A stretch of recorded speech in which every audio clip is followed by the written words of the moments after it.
Are you preparing for Praxis Parapro Assessment 1755 Mathematics Classroom Instruction, analyzing student work, identifying mistakes, choosing effective feedback strategies, and need some extra practice? If so, I have the video for you. My name is Tom, and I'm a test prep expert here at Study.com and a certified teacher, and I will walk you through some of the problems you may see on the test. This video is going to focus on some everyday situations you may find while working in the classroom. Don't forget to pause the video and think about what you would do in each particular situation. Okay, are you ready? Let's take a look at some questions.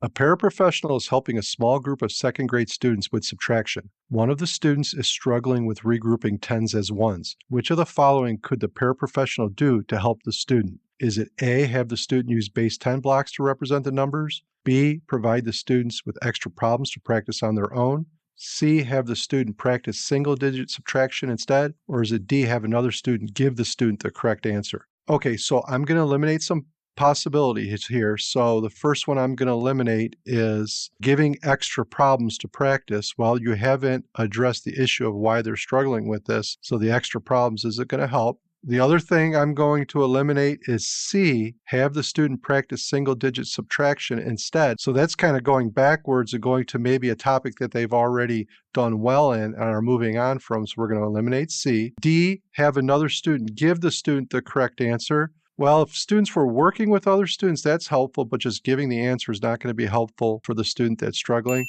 The correct answer here is A, have the student use base 10 blocks to represent the numbers, something hands-on. The student can see a different perspective on this in a visual way using this manipulative.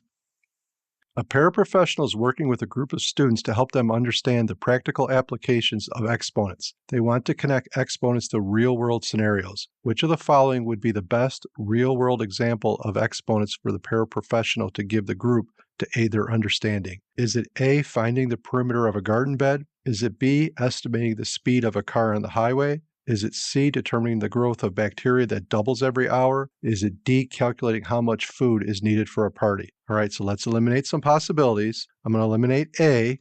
That's more of a geometry problem, finding the perimeter. Eliminating B, estimating the speed of a car on the highway. That would be more in the physics realm, a physics problem. Eliminate D, calculating how much food is needed for a party. I would say that fits into more ratios and proportions. So the correct answer here is, since we're using exponents, exponential functions would be considered determining the growth of bacteria that doubles every hour. So we see doubles every hour, which means that this is an exponential function, which deals with exponents. So the correct answer here is C.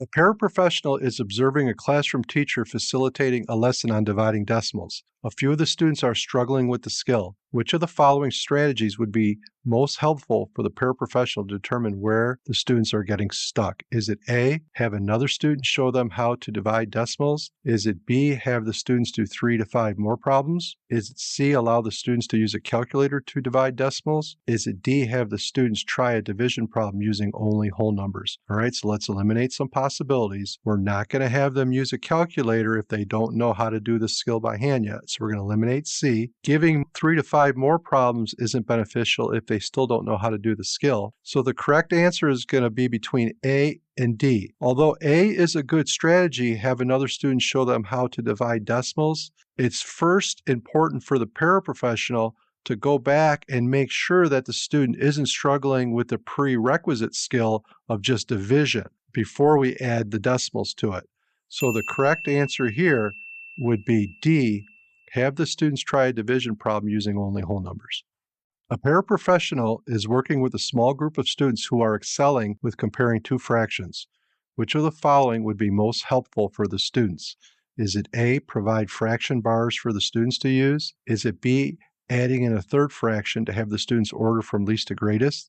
Is it C, require the students to complete 10 more problems on comparing two fractions? Is it D, have the students draw several representations of the fractions? Okay, let's eliminate the possibilities. So I'm going to eliminate A. We don't need the fraction bars because they're already excelling with comparing two fractions, so they're doing it correctly. All right. Requiring the students to complete 10 more problems on comparing two fractions, I'm going to eliminate that. Again, they've already are excelling at the skills, so adding 10 more isn't going to help them improve. D, have the students draw several representations of the fraction. Again, that is almost a skill we're going to use before we introduce the concept, okay, when we're trying to teach the concept. So they don't need that because they're excelling. So the correct answer here would be B, adding in a third fraction to have the students order from least to greatest. So we're extending that skill out and giving them something new to try. So the correct answer is B. Okay, that concludes the video. Let me know if you'd like to see more on this topic by leaving a comment. Hopefully you found this video helpful in your preparation. For more practice, check out our Praxis Parapro 1755 playlist, and for even more detailed practice, strategies, and customizable study materials, head over to study.com and check out our Praxis Parapro test prep course. Those who use study.com boast a 92% pass rate. Our courses include full-length exams, hundreds of authentic practice questions, and short, targeted video lessons. With our resources, you'll know exactly what to expect on test day. Like this video and subscribe to this channel to get all the latest practice test updates, and please leave your questions and success stories in the comments. We'd love to hear from you. Thanks for watching. Happy studying.